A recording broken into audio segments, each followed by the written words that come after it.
A strong week for energy and metals helped give the Bloomberg Commodity Index its best week in 6. Renewed dollar weakness provided some overall support, while the rebalancing process and worries about new U.S. sanctions on Iran supported oil. A dovish Fed and weak inflation data supported gold, while industrial metals surged higher as Beijing continued its efforts to curb supply in order to reduce pollution ahead of the Chinese Communist Party Congress in the coming winter. Geopolitical risks also continued to play its part in adding support, both to oil and precious metals, with President Trump picking a fight with anyone from lawmakers on Capitol Hill, the media, his own staff and North Korea.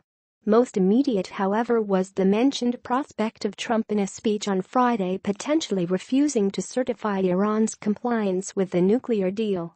Beijing sees one of the most important events of the year this week, the 19th Party Congress, which starts on Wednesday. This is the forum in which the leaders of the Communist Party are appointed and the economic priorities of the future are outlined. Beijing's ambitious plan to bring the pollution problem in the big cities under control may see China become a leader in battery technology, electric motors as well as pollution control itself.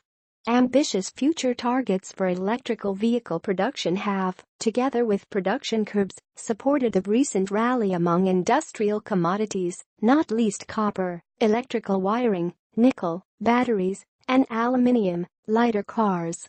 Fluctuations in the value of the Chinese yuan also tend to impact the performance.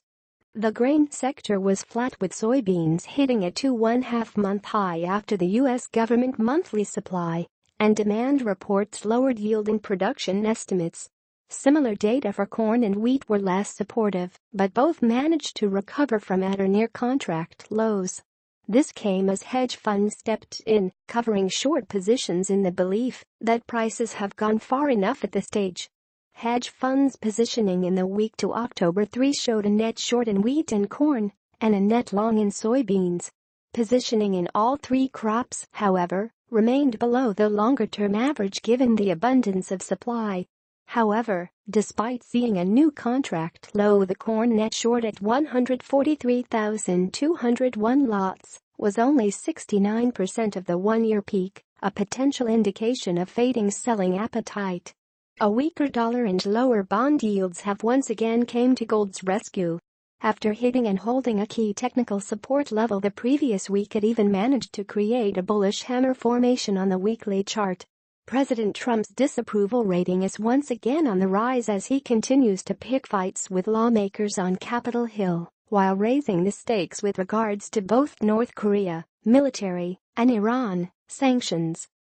Following the release of surprisingly dovish minutes from the September Federal Open Market Committee meeting and weaker than expected inflation data, gold climbed further to trade above $1,300 ounce.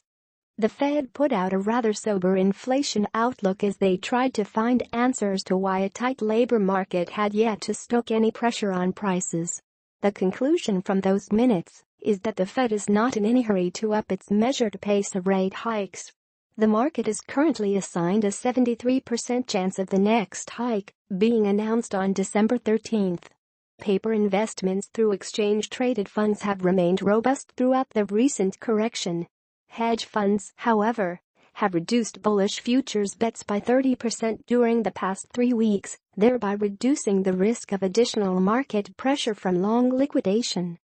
Having found support at $1,260 ounce, gold has since recovered, but in order for this to be more than a weak correction within a downtrend, we need to see support being established above $1,298 ounce. Crude oil recovered strongly this past week in response to upbeat comments from OPEC about the successful reduction in the global supply glut, a drop in U.S. stockpiles, and near-record Chinese imports. Some short-lived weakness was seen following the release of the International Energy Agency's monthly oil market report. It was the news about strong Q2 demand in its previous report which helped trigger the rally to near $60 on Brent crude oil last month, but this time around the report was somewhat less optimistic.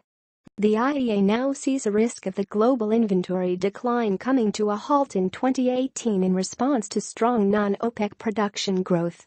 These assumptions leave limited or no room for OPEC, Russia, and other members to adjust lower the current production cap agreement once it expires next March.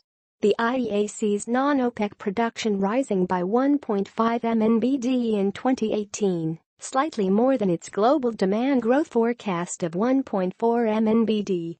The weekly U.S. inventory report, however, managed to re-establish support, while near-record China imports of crude oil last month, combined with geopolitical risks related to Iran's nuclear deal, led to a weekly gain.